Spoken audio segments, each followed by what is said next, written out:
আসসালামু আলাইকুম ওয়া রাহমাতুল্লাহি ওয়া বারাকাতুহু।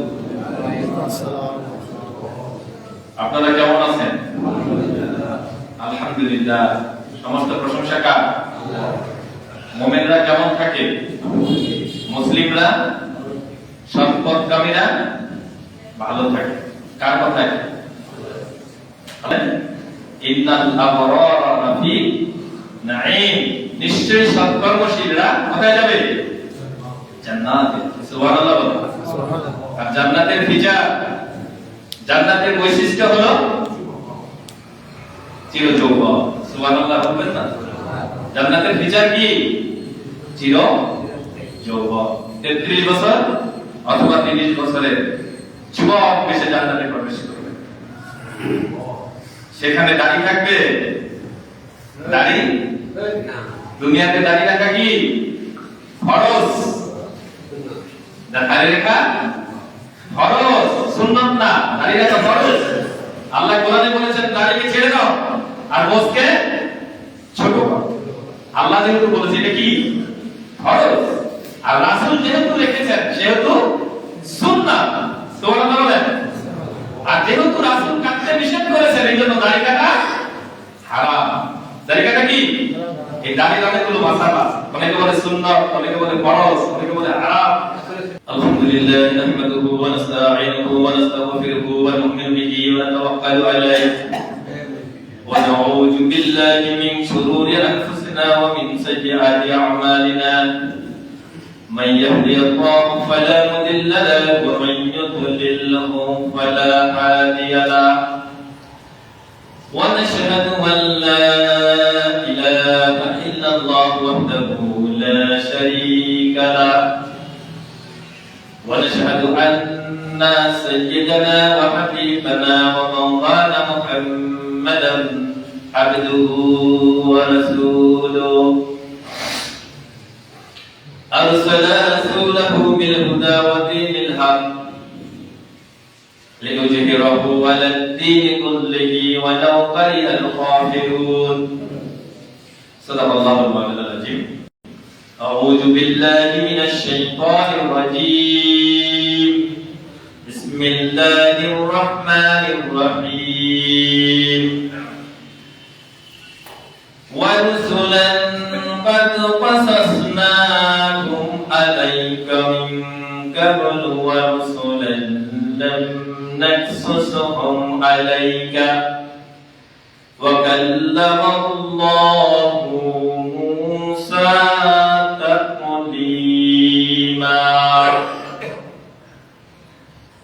اللهم صل على محمد وعلى آل محمد كما صليت على إبراهيم وعلى آل إبراهيم إنك حميد مجيد.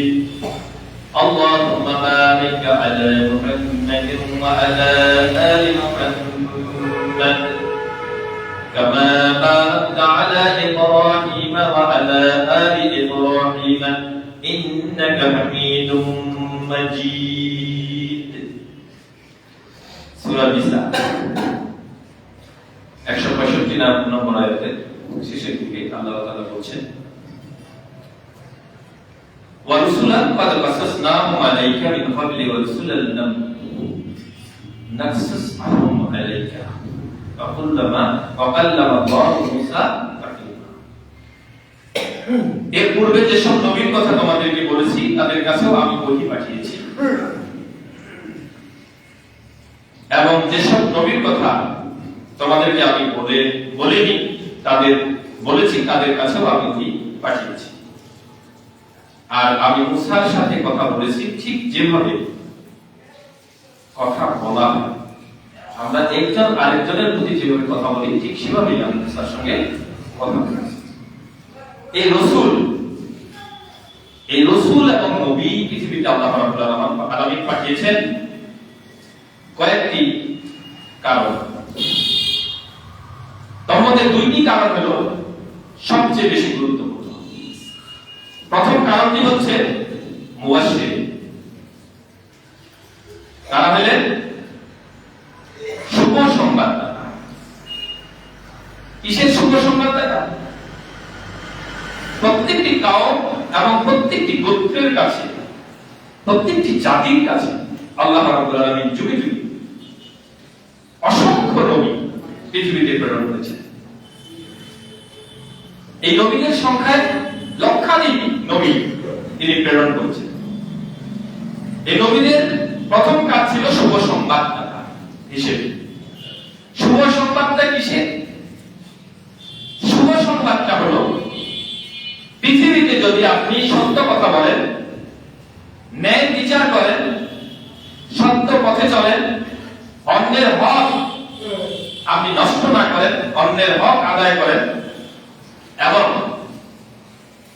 আপনি আল্লাহ তাআলা এক আল্লাহ তাআলা ইবাদত বন্দেগী করে যদি আপনি আপনার জীবন রবের সন্তুষ্টি অর্জন করে পৃথিবীর সাময়িক জীবন, এই পৃথিবীর জীবনকাল যদি আপনি অতিবাহিত করতে পারেন, তাহলে আল্লাহ তাআলার জন্য, আপনার জন্য আল্লাহ তাআলার জান্নাত অপেক্ষা করছে।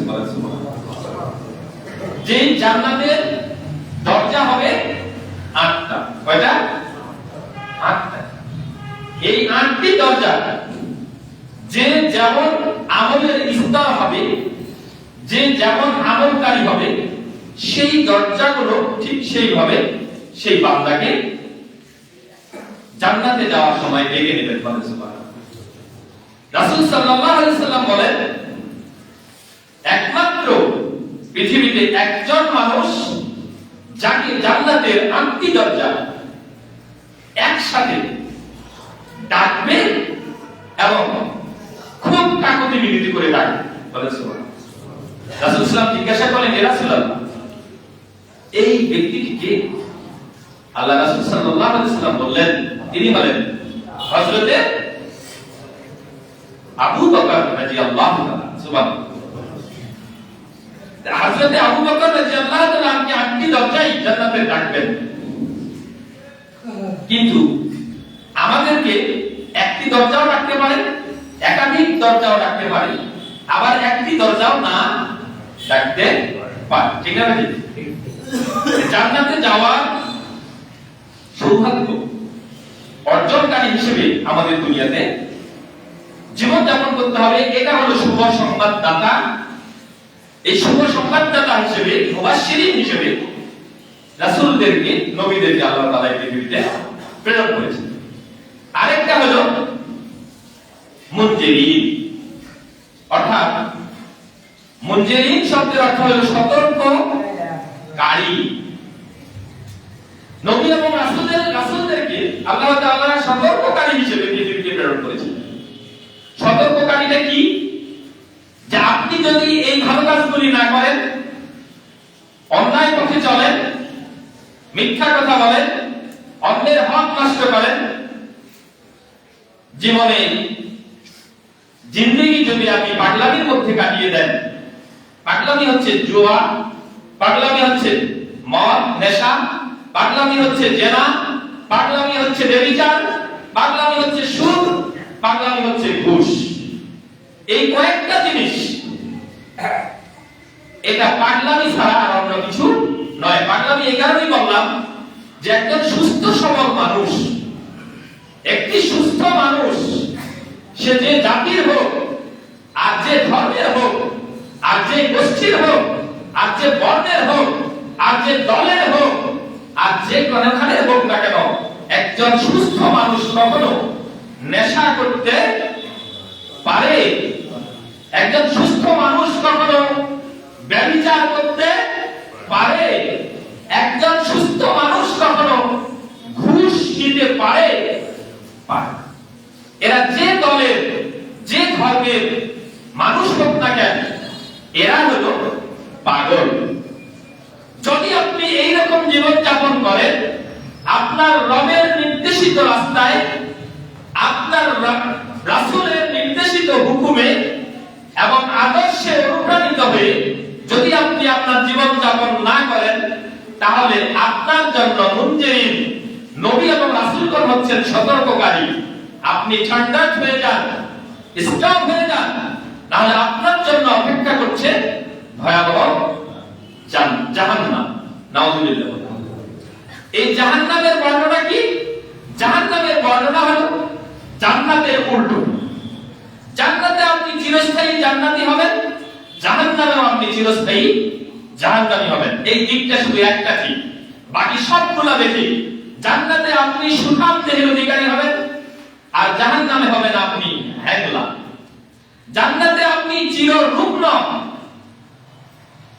কোন রুগ্নতা, কোন অসুস্থতা জান্নাতে আপনাকে আক্রমণ করবে না। আপনি চির সুস্থ এবং সবল একজন ব্যক্তি হয়ে জীবন যাপন করবেন, চির যৌবনা হয়ে। কিন্তু জাহান্নাম হচ্ছে চির রুগ্ন অবস্থায় আপনাকে থাকতে হবে। সব সময় আপনার রোগ, আপনার বিলাপ, আপনার অসহায়ত্ব, আপনার আযাব, দুঃখ, কষ্ট, ক্লেশ আপনাকে গ্রাস করে থাকে। জান্নাতে আপনি সুন্দর রমণী পাবেন, যাদেরকে নিয়ে আপনি বিনোদন করবেন, বিভিন্ন রকমের খাবার পাবেন, ফলাফল পাবেন, বিভিন্ন রকমের ফল ফলাদি আপনাকে জান্নাতে দেয়া হবে। আপনি খাবেন আর আপনি বলবেন, আল্লাহ এই ফল তো দুনিয়াতে দেওয়া হয়েছিল। আপনি কাঁঠাল খাবেন, কাঁঠালের ওয়া খাবেন, আর বলবেন, আল্লাহ এই কাঁঠাল তো দুনিয়াতে খাইছি। আম খাবেন, আল্লাহ বলবে এই আম, মানুষ আপনি বলবেন, এই আল্লাহ এই আম তো দুনিয়াতে খাইছি। লিচি খাবেন, যা খাবেন সব বলা হবে, আমি তো দুনিয়াতে এগুলো খেয়েছি, আল্লাহ জান্নাতে এগুলো আল্লাহ তখন বলবেন, তোমাকে যেমনটা দুনিয়াতে আমি দিয়েছি তেমনটা দুনিয়ার এই ফল দুনিয়ার ফলের মতো না। দুনিয়ার কাঁঠাল খেয়েছেন, একটি কাঁঠালের কোয়ার মধ্যে আপনি যে স্বাদ পেয়েছেন, জান্নাতের একটি কাঁঠালের একটি কোয়ার মধ্যে আপনি 70 গুণ স্বাদ, 70 গুণ স্বাদ বা 700 গুণ স্বাদ আপনি পাবেন। এভাবে করে এই জাহান্নাম যেন মানুষ না যায়, জাহান্নাম মুখী যেন মানুষ না হয়, এই কারণে নবী রাসূলগণ সর্বদা সব সময় আল্লাহ তাআলা মানুষদের কাছে প্রেরণ করেছিলেন। যেমন আমাদের কাছে প্রেরণ করেছেন শেষ নবী হযরত মুহাম্মদ সাল্লাল্লাহু আলাইহি ওয়াসাল্লাম। তিনাকে দিয়ে আমাদেরকে সতর্ক করে দেয়া হয়েছে। আমরা পৃথিবীর এক পৃষ্ঠ থেকে আরেক পৃষ্ঠে কোন মানুষ একজন কি, আমরা কালকে কিয়ামতের মাঠে যখন আক্রমিত হব, আল্লাহর আযাবে গজবে গ্রেফতার হব, তখন এমন একজন ব্যক্তি আছি যারা আমরা বলতে পারবো যে আল্লাহ তুমি আমাদেরকে দুনিয়ার পরে, মৃত্যুর পরে কবরে প্রশ্ন হবে, অথবা প্রশ্নের উত্তর দিতে না পারলে শাস্তি হবে, কিয়ামতের মাঠে কিয়ামতের মাঠ গঠিত হবে, হাসর নাজিল হবে, হাসরের মধ্যে আমাদেরকে আমাদের বিচার হবে, আমাদের ভালো আমল, সৎ আমল, বদ আমল পরিদর্শন করানো হবে। এই সব কিছু হবে, এটা তো আমরা দুনিয়াতে জানতাম না। যদি জানতাম তাহলে তো আমি অবশ্যই ইবাদতকারী গণের মধ্যে অন্তর্ভুক্ত হতাম। এই কথা কি বলতে পারবো? কেউ বলতে পারবো? সম্ভব। আল্লাহ তাআলা সেই জায়গাটা বন্ধ করে দিয়েছে, ক্লোজ করে দিয়েছে। এই জন্য যে যারা কোন বান্দা কালকে আমাদের মাঠে বলতে না পারে যে আমি দুনিয়াতে কোনো শুভ সংবাদ দাতাকারী আমি পাই নাই, কোন সতর্ককারী হিসেবে আমি কাউকে পাই নাই। এই জন্যই আল্লাহ রাব্বুল আলামিন নবী এবং রাসূল প্রেরণ করেছে। তবে একটা জিনিস, সেটা হলো ইন্নাল্লাহা লা ইউহিব্বুল মুহতাদিন। একটা জিনিস মনে রাখতে হবে যে অবশ্যই আল্লাহ তাআলা সীমা লঙ্ঘনকারীকে পছন্দ করেন না। সীমা লঙ্ঘনকারীকে পছন্দ করেন না। ইন্নাল্লাহা লা ইউহিব্বুল মুহতাদিন। কেন সীমা লঙ্ঘনকারীকে পছন্দ করেন না? সীমা লঙ্ঘন করেছিল মুসা আলাইহিস সালামের কওম, সীমা লঙ্ঘন করেছিল ঈসা আলাইহিস সালামের কওম, সীমা লঙ্ঘন করেছিল ইব্রাহিমের কওম, সীমা লঙ্ঘন করেছিল ঈসা আলাইহিস সালামের কওম। এরকম অনেক নবী আলাইহিস সালামের কওমরা, গোত্ররা যখন সীমা লঙ্ঘন করেছিল, তখন আল্লাহ রাব্বুল আলামিন তাদের উপরে বিভিন্ন রকমের আযাব এবং গজব দিয়েছিলেন। এই জন্য আমাদেরকেও সীমা লঙ্ঘন করা চাই। সীমা লঙ্ঘন কোনটা, কেমন? একদিকে আমি আল্লাহ তাআলার আইন মানি না, আরেকদিকে উল্টা আল্লাহ তাআলার বিপরীতে আইন তৈরি করি। এটার নাম কি? সীমা লঙ্ঘন। আপনি আমাকে বললেন যে এই কাজটা করো, আমি আপনার কথা অনুযায়ী ওই কাজটি করছি না, আপনি অন্য কাউকে দিয়ে করাবেন, সেখানেও আবার বাধা দিচ্ছি, খবরদার ওনার কথা শুনবি না। এর নাম কি? আমি করছি না, কিন্তু আরেকজনকে আবার বিধি নিষেধ দিচ্ছি যেন সেটা না ঘটে, না করতে পারে। এর নাম হলো সীমা লঙ্ঘন। মুহাম্মদ সাল্লাল্লাহু আলাইহি সাল্লামকেও সীমা লঙ্ঘন করা হয়েছে, কিন্তু মুহাম্মদ সাল্লাল্লাহু আলাইহি সাল্লামের কওম অর্থাৎ উম্মতে মুহাম্মাদের উপরে কোনো গজব আল্লাহ তাআলা তেমন বর্তায়। নূহ আলাইহিস সালামের উপরে যে সীমা লঙ্ঘন করা হয়েছিল, তার কওমকে 40 দিন পানি বন্যা দিয়ে ধ্বংস করা হয়েছে। নূহ আলাইহিস সালাম বলেছিলেন যে আল্লাহ লা তাজরানি আলাল কাফিরিনা দাইয়া, যে কাফেরদের আন্ডা বাচ্চাও তুমি রাখিও না, যে কয়টাই বন্যার পরে থাকবে সবাই হবে কি? মুসলমান। এভাবে করে মুহাম্মদ সাল্লাল্লাহু আলাইহি ওয়াসাল্লামের উপরও এটা করা হয়েছে। আজও পৃথিবীতে এই ফেরাউনের, এই নমরুদের এবং এই আবু জাহেলের বংশধরেরা পৃথিবীতে কিছু কি করছে? সীমা লঙ্ঘন করছে। আল্লাহর আইন নিজে মানে না, আবার আল্লাহর আইন যারা প্রতিষ্ঠা করতে চায়, আল্লাহর আইন অনুযায়ী যারা চলতে চায়, তাদেরকে বাধা নিষেধ করে। এরকম লোক আছে না? এই মসজিদে অন্তত নাই, বাইরে আছে, ঠিক কি না? নাকি মসজিদেও আছে? আল্লাহর আইন নিজে মানে না, আবার যারা আল্লাহর আইন প্রতিষ্ঠা করতে চায় তারা কি? সীমা লঙ্ঘনকারী। আল্লাহর ভাষায় বলেন মুতাদিন। আর অবশ্যই আল্লাহ মুতাদিনকে পছন্দ করেন না।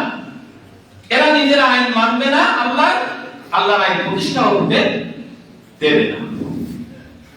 উপরন্তু তারা নিজেরা আইন প্রণয়ন করে, আল্লাহর আইনকে বাদ দিয়ে নিজেরা আইন প্রণয়ন করে সেই আইন অনুযায়ী রাষ্ট্র চালাবে, সেই আইন অনুযায়ী সমাজ চালাবে, সেই আইন অনুযায়ী পার্লামেন্ট চালাবে, সেই আইন অনুযায়ী বিচার কার্য করবে, আইন আদালত চালাবে।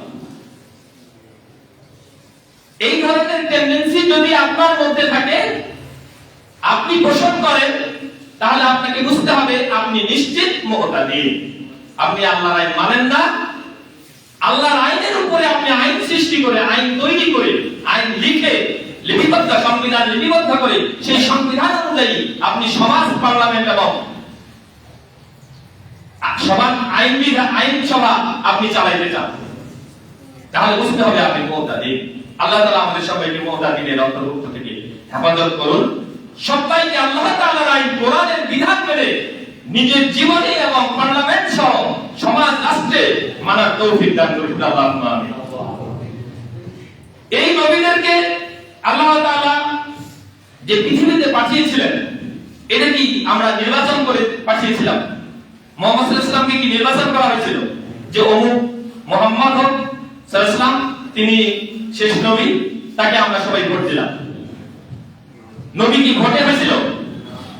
যত নবী পৃথিবীতে আসছে এরা কেউ ভোট করে হয় নাই, এরা সিলেক্টেড না, এরা হলে মনোনীত। এরা হলো কি? মনোনীত। এরা নির্বাচিত না, এরা নির্বাচিত নয়, এরা হলেন সিলেক্টেড, অর্থাৎ তারা হলো মনোনীত। কার মনোনীত? আল্লাহ তাআলার মনোনীত। আল্লাহ তাআলা যাকে ইচ্ছা, যাকে মনে করেছেন যে জামানায়, তাকেই নবী করে পাঠিয়েছেন। এরকম লক্ষাধিক নবী পৃথিবীতে প্রেরণ করেছেন। তার মধ্যে কোরআনে পাওয়া যায় 25 জন নবীর বর্ণনা। এই 25 জন নবীর বর্ণনা পৃথিবীতে কোরআনে পাওয়া যায়। তার মধ্যে কোরআনের নবীদের নামে সূরা নাযিল হয়েছে কয়টি? 6টি। 6 জন নবীর নামে 6টি সূরা নাযিল হয়েছে। একটা হলো ইউসুফ আলাইহিস সালাম, ইউসুফ আলাইহিস সালাম, ইব্রাহিম আলাইহিস সালাম, মুহাম্মদ সাল্লাল্লাহু আলাইহি সাল্লাম এবং নূহ। আরেকটা হলো হুদ আলাইহিস সালাম। এই 6 জন নবীর নামে 6টি সূরা আল্লাহ তাআলা নাযিল করেছেন। আমাদের নবী মুহাম্মদ সাল্লাল্লাহু আলাইহি সাল্লাম শেষ নবী, তিনি প্রথম যে দাওয়াত দিয়েছিলেন সেটা হলো কিসের দাওয়াত দিয়েছিলেন? একত্ববাদ, আখিরাত, তাওহীদ, আখিরাত, রিসালাত। তাওহীদ, আখিরাত, রিসালাত। এই কিয়ামত পর্যন্ত এই তাওহীদ, আখিরাত এবং রিসালাতের দায়িত্ব দেওয়ার জন্য আর কোন নবী আসবেন? কিন্তু মুহাম্মদ সাল্লাল্লাহু আলাইহি ওয়াসাল্লামের আগে আদম আলাইহিস সালাম পর্যন্ত অসংখ্য নবী যে দাওয়াতগুলো দিয়েছিলেন সবার দাওয়াত ছিল একটা, সেটা হলো একই দাওয়াত, সেটা হলো তাওহীদ, রিসালাত, আখিরাত। তাওহীদ কি? তারা তাওহীদের দাওয়াত দিয়েছেন। তাওহীদ হলো একাত্মবাদ। আপনি যদি আপনার তাওহীদ, আপনার একত্ববাদ যদি ঠিক না থাকে, আপনি যদি আল্লাহর সাথে আরো কাউকে ইবাদতের অংশ হিসেবে আপনি গ্রহণ করেন, তাহলে আপনি শিরকের মধ্যে পড়ে যাবেন। আর শিরক গুনাহ আল্লাহ তাআলা কখনো পছন্দ করেন না, কখনো মাফ করেন না। শিরকের ব্যাপারে লুকমান আলাইহিস সালাম তার ছেলেকে যে পরামর্শ দিয়েছিলেন, সর্বপ্রথম যে পরামর্শটি ছিল সেটা হলো, বাবা তুমি কখনো শিরক করবা না। বউয়ের কাছে আরেকজন যদি শুয়ে থাকে কেমন লাগে? ভালো লাগে? এতটুকু শব্দ যদি না হয়, আল্লাহ রাব্বুল আলামিন এই সাত আসমান জমিন আরশ আজিম থেকে পৃথিবী পর্যন্ত যা কিছু সৃষ্টি করেছেন, নিখুঁত করে সৃষ্টি করেছেন, সুন্দর অবয়ব দিয়ে মানুষকে সৃষ্টি করেছেন, আশরাফুল মাখলুকাত হিসেবে আপনাকে আমাকে পৃথিবীতে প্রেরণ করেছেন। আপনার আমার কাছে শুভ সংবাদদাতাকারী, সতর্ককারী প্রেরণ করে সেই রবের পরিচয় এবং বর্ণনা দেওয়ার পরেও যদি আপনি সেই রবের সাথে আরেকজনকে শরীক করেন, তাহলে সেই রব, সেই প্রতিপালনকারী সেই আল্লাহ কতটুকু বেজার হওয়ার কথা চিন্তা করেন। সেই আল্লাহ রাব্বুল আলামিন বিশেষ করে শিরক, এই শিরক থেকে আমাদের হেফাজত করবে। শিরকটা কি? ছোট্ট একটা শিরক হলো, আপনার সন্তান অসুস্থ, ডাক্তার এসে ট্রিটমেন্ট করায় সুস্থ হওয়ার পরে আপনি স্বজনদের সামনে আলাপ করছেন, ঠিক সময় মতো ডাক্তার না আসলে আমার সন্তানকে বাঁচা সম্ভব? আপনি শিরক করে দিয়েছেন। এটা হলো ছোট্ট শিরক, যেটা আমরা সচরাচর করে থাকি। আর সবচেয়ে বেহায়ার মতো সবার দৃষ্টিতে যা করে থাকি তা হলো কবরের মধ্যে যায় সিজদা দেওয়া, কবরের মধ্যে যায় আগরবাতি দেওয়া, কবরের মধ্যে যায় মোমবাতি দেওয়া, আর এক কবর আছে সেখানে যায় সেন্নি দেওয়া। এগুলা একেবারে মানে এত বেহায়া, এত নির্লজ্জ। কিভাবে এই জায়গায় যায় তারা রান্না বান্না করে, আবার ওই ভালো তরকারি কেনা ভাত কেনা যায় দিয়ে আসে, তারপরে খায়। মানে কোন বিশ্বাসে খায় আল্লাহই ভালো। রাস্তার মধ্যে একখানা বাক্স দান করা দেওয়া আছে, একখানা লাল শালুকের কাপড় দেওয়া আছে, ওই যে দাঁড়াছে আর টাকা দেয়। আমি মাঝে মাঝে দেখি অনেক ভদ্রলোক দেন না, আপনারা তো দেন না, অনেক ভদ্রলোক দেন। এগুলো হলো শিরক। আপনি যদি কোনো কবরে কোনো মাজারে টাকা দান করেন, আপনি শিরক করেছেন। কারণ অর্থ দরকার কার? মৃত মানুষের না জীবিত মানুষের? জীবিত মানুষের। কোরআন পড়া উচিত কি জীবিতদের জন্য নাকি মৃত মাইয়াদের জন্য? আমাদের একটা রেওয়াজ, কেউ মারা গেলে 3 দিনের দিন খতম দিবা হবে, হাফেজদের নিয়ে এসে, আর 7 দিনের মধ্যে একটা বিশাল খাওয়া দাওয়া দিবা হবে, যেটা নাম হলো কাঙালি ভোজ। কি ভোজ? এই কাঙালি ভোজ আপনারা করেন তো? এই হুজুরের দাওয়াত বা বন্ধ হয়ে যাবে। এই কাঙালি ভোজের নামেই কাঙালি ভোজ। পূর্বের লোকেরা কাঙালি ভোজের নাম দিয়েছিল, তার মানে শুধুমাত্র কাঙালদের হক সেখানে। আর 4 চাকাত চলে এসেছে, স্যার টেবিল চেয়ার আছে আরাম করে, কাঙালের কোনো খবরই নাই। 2-4টা কাঙাল পিছনে আছে, কয়ে তোমরা ধৈর্য ধরো, পরে তোমার টানে এখন আর নয়। এই তাওহীদ, এই একত্ববাদ, আল্লাহ একজন, আল্লাহ আমাকে সাহায্য করতে পারেন, আল্লাহ ছাড়া আর পৃথিবীতে আমার কোনো সাহায্যকারী নাই, এটা বিশ্বাস করা, এটাকে ইয়াকিন করার নাম হলো তাওহীদ। আপনার টাকা নাই, আপনার একটু অর্থের অভাব যাচ্ছে, আপনি ঋণ নিচ্ছেন গ্রামীণ ব্যাংকে, আপনি ঋণ নিচ্ছেন আশায়, আপনি ঋণ নিচ্ছেন ব্রাকে। কিসের আশায়? সহযোগিতা, সাহায্য। এই যে আপনি সাহায্যের হাত বাড়ালেন, তার মানে আপনার রবকে আপনি পিছিয়ে ফেললেন। আপনার রবের সাহায্য আপনার দরকার নাই, কারণ তিনি যে রাজ্জাক, তিনি যে রিজিকদাতা, এই বিশ্বাস যদি আপনার থাকতো তাহলে আপনি অবশ্যই এই ঋণ গ্রহণ করতে পারতেন।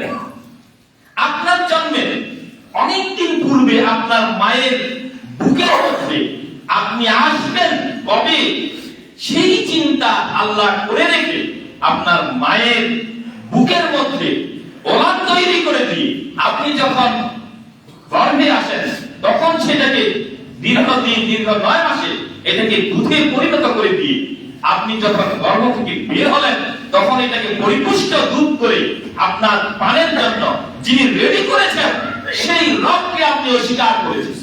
ঠিক না? বেশি বলে ফেললাম?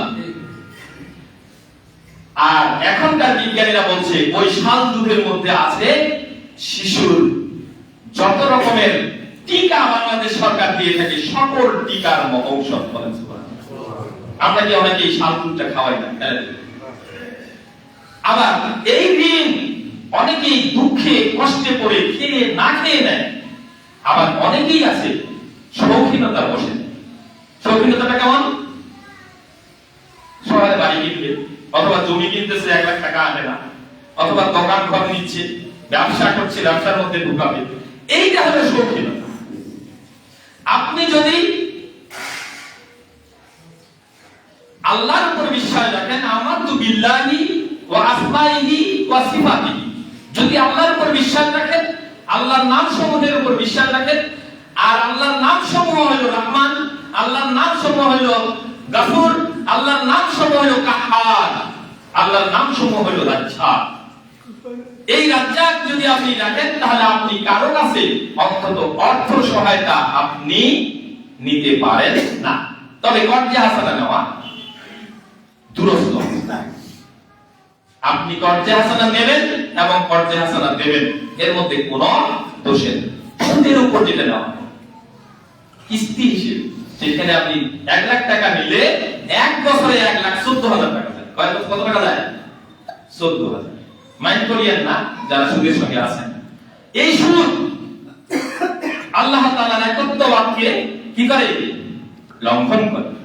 আপনি যখন সুদ নেন, আল্লাহর উপরে রাজ্জাক নামের যে তার বৈশিষ্ট্য, যে গুণাগুণ, তার উপরে আপনার আস্থা বিশ্বাস থাকে না, তখনই আপনার নিজের দায় দায়িত্ব আল্লাহ আপনার উপরে ছেড়ে দেন। তুমি জানবে মানো, কামাই করো, খাও, আমার আল্লাহর কোনো দায়িত্ব নেই। এটা করা যায়। এই একত্ববাদের উপরে আমাদের হামলা করা যায়। 2 নম্বর হলো রিসালাত। রিসালাত হলো নবী আগমনের ধারা। আদম থেকে শুরু করে মুহাম্মদ সাল্লাল্লাহু আলাইহি ওয়াসাল্লাম পর্যন্ত যে সকল নবী পৃথিবীতে এসেছে, এই সকল নবীর উপর আস্থা এবং বিশ্বাস আপনাকে আমাকে রাখতে হবে। যেমন আল্লাহ তাআলা বলেন, ইন্না আওহাইনা ইলাইকা কামা আওহাইনা ইলা নূহি ওয়ান নাবিয়িনা ওয়া মিন বা'দ। অন্যত্র বলেছেন, শারাহা লাকুম মিনাদ-দীন মা ওয়াসসা বিহি নূহা ওয়াল্লাযীনা আওহাইনা ইলাইকা ওয়া মা ওয়াসাইনা বিহি ইব্রাহিমা ওয়া মূসা ওয়া ঈসা আন আকিমুদ-দীন। এখানে আরেকটি কথা, সেটা হলো যত নবী এবং রাসূলগণ পৃথিবীতে এসেছেন, সবার দিন কিন্তু একটা, দিন কিন্তু দুইটা ছিল না, 2 রকম ছিল না। সবাই এক আল্লাহর দাওয়াত দিয়েছেন, এক আখিরাতের বর্ণনা দিয়েছেন, এক রিসালাতের বর্ণনা দিয়েছেন। নবীরা ছিল একজন আরেকজনের মূলত কি ভাই, একজন আরেকজনের ভাই। এই আল্লাহ তাআলার যে দিন, প্রত্যেকটি নবী যে দিন আল্লাহ তাআলার দিন পৃথিবীতে নিয়ে এসেছেন, তার মধ্যে সবাই একই দাওয়াত দিয়েছেন যে আল্লাহ একজন। কোন নবী বলেন আল্লাহ 2 জন, বলছেন। আখিরাতে আপনি ভালো কাজ করলে জান্নাতে যাবেন, খারাপ কাজ করলে জাহান্নামে যাবেন। এই কথাটার উল্টো পাশে কোন নবী বলে নাই যে ভালো কাজ করলে আপনি জাহান্নামে যাবেন, খারাপ কাজ করলে জান্নাতে যাবেন। বলছেন প্রত্যেকটি নবী এই আখিরাত, তাওহীদ, আখিরাত এবং রিসালাত এই সম্পর্কে যে বর্ণনা, সব বর্ণনা আদম থেকে মুহাম্মদ পর্যন্ত একই নবী, একই দিনের কথা তিনারা বলেছেন। কোন পার্থক্য দ্বিমত কারো সঙ্গে কারো হয় না। এখানে আরেকটি কথা বলা হয়েছে, সেটা হলো প্রত্যেকটি নবীর চরিত্র ছিল সুন্দর, তারা ছিল মাসুম। কোন নবী জীবনে কোনো পাপ করেননি।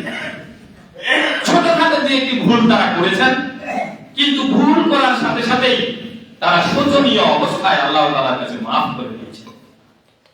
এজন্যই আল্লাহ রাসূল সাল্লাল্লাহু আলাইহি ওয়াসাল্লাম বলেন যে মুমিনের বৈশিষ্ট্য হলো, মুমিন যখন ভুল করে, কোনো গুনাহ করে, তারা অনুশোচনা করে, আল্লাহর কাছে মাফ চায়, মাগফিরাত কামনা করে, চোখের অশ্রু ছেড়ে দেয়, রাতের অন্ধকারে তারা আল্লাহর পায়ে সিজদায় লুটিয়ে পড়ে আর কামনা করে, আল্লাহ তুমি আমাকে মাফ করো, তোমার জাহান্নামের শাস্তি থেকে আমাকে হেফাজত করো। এটা হলো মুমিনের বৈশিষ্ট্য। সুবহানাল্লাহ। আর শয়তানের বৈশিষ্ট্য হলো, শয়তান পাপ করে, কিন্তু পাপ করার পরে পাপটাকে স্বীকার করে না, বরং অহংকার করে, গর্ব করে আরো বেশি করে পাপ করে। এটা হলো মুমিনের বৈশিষ্ট্য, আর একটা হলো শয়তানের বৈশিষ্ট্য। আল্লাহ তাআলা যে দ্বীন পৃথিবীতে দিয়েছেন, মুহাম্মদ সাল্লাল্লাহু আলাইহি ওয়াসাল্লাম বলেন ইন্নাদ দীনা ইনদাল্লাহিল ইসলাম। এই পৃথিবীতে বর্তমানে যে দ্বীনটি সবচেয়ে মনোনীত, আল্লাহ তাআলার কাছে গ্রহণযোগ্য একমাত্র ধর্ম, সেটা হলো ইসলাম। ইসলামের বাইরে অন্য কোনো ধর্ম আল্লাহর কাছে গ্রহণযোগ্য নয়। এবং আল্লাহ তাআলা সকল নবীকে সুন্দর চরিত্রের অধিকারী করেছিলেন।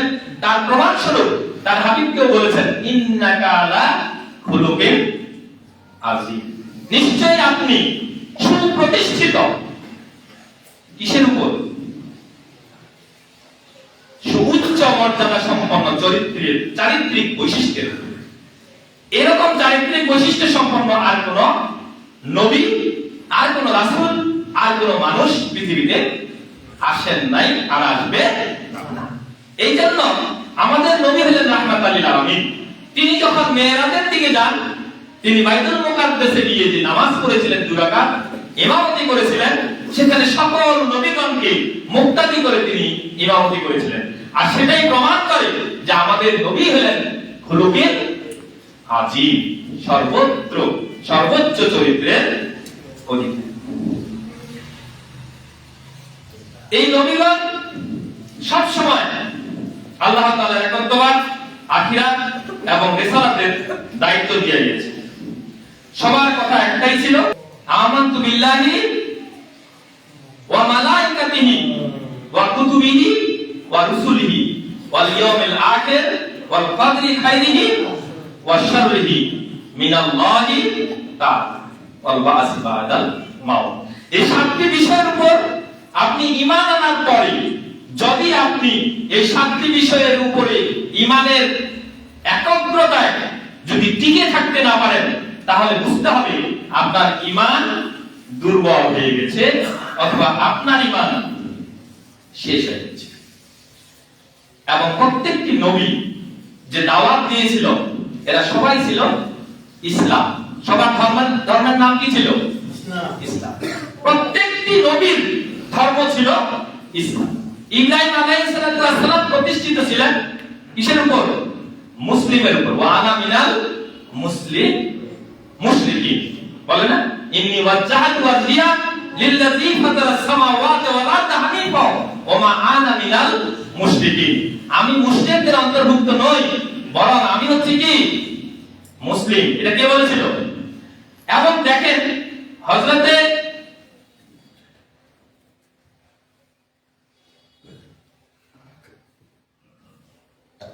সুলাইমান আলাইহিস সালাম যখন সেই চিঠিটা নিয়ে গেছিল একটি হুদহুদ পাখি। কে নিয়ে গেছিল? একটি হুদহুদ পাখি। সেই পাখিকে নিয়েও তিনি যখন চিঠি পাঠাইলেন, তিনি চিঠিতে লিখলেন আমানতু বিল্লাহি ওয়া রাসূলিহি। আমানতু বিল্লাহ, আমি আল্লাহর উপর ঈমান এনেছি, ওয়া আনা মুসলিমিন, এবং আমি হলাম মুসলমান। হে বিলকিস, তুমি সেই আল্লাহর উপরে ঈমান আনো এবং তুমি মুসলমান হয়ে আমার কাছে ফিরে আসো। বলো সুবহানাল্লাহ। এভাবে করে প্রত্যেকটি নবী আমাদের এই ইসলাম এবং দ্বীন তাদের এক, আর তিনারা যে দাওয়াত দিয়েছিলেন সেটা হলো কি? কিসের দাওয়াত? একাত্মবাদ, তাওহীদ, রিসালাত এবং আখিরাতের দাওয়াত। এই নবীগণের চরিত্র ছিল অত্যন্ত সুন্দর, নিষ্পাপ, এবং এদের কিছু বৈশিষ্ট্য দেওয়া হয়েছিল। যেমন কিছু মুজিজা আল্লাহ তাআলা সকল নবীকে দান করেছিলেন। হযরত সালেহ আলাইহিস সালামকে একটি মুজিজা দিয়েছিলেন, জানেন আপনারা? হযরত সালেহ আলাইহিস সালাম, কোন একজন মানুষ যদি এখানে আসে নবী দাবি করে, আগের দিনে কিন্তু ভুয়া নবী দাবি করা হতো বিভিন্ন জন। মুহাম্মদ সাল্লাল্লাহু আলাইহি ওয়াসাল্লামের অপোজিটে আরেকজন নবী দাবি করেছিলেন, তিনিও এরকম করে কেরাত সুন্দর করে সাজায় সাজায় বানাইতেন আর লিখতেন আর বলতেন আমিও নবী। মুহাম্মদের পরে আমি নবী, মুহাম্মদের নবী তো শেষ। নাউজুবিল্লাহ। তো অনুরূপ ভাবে ভুয়া নবী নাকি সঠিক নবী এটা প্রমাণ করার জন্য আল্লাহ রাব্বুল আলামিন কিছু কিছু নবীকে কিছু কিছু মুজিজা দান করেছিলেন। হযরত সালেহ আলাইহিস সালামকে দান করেছিলেন একটি মুজিজা। যখন সালেহ আলাইহিস সালামের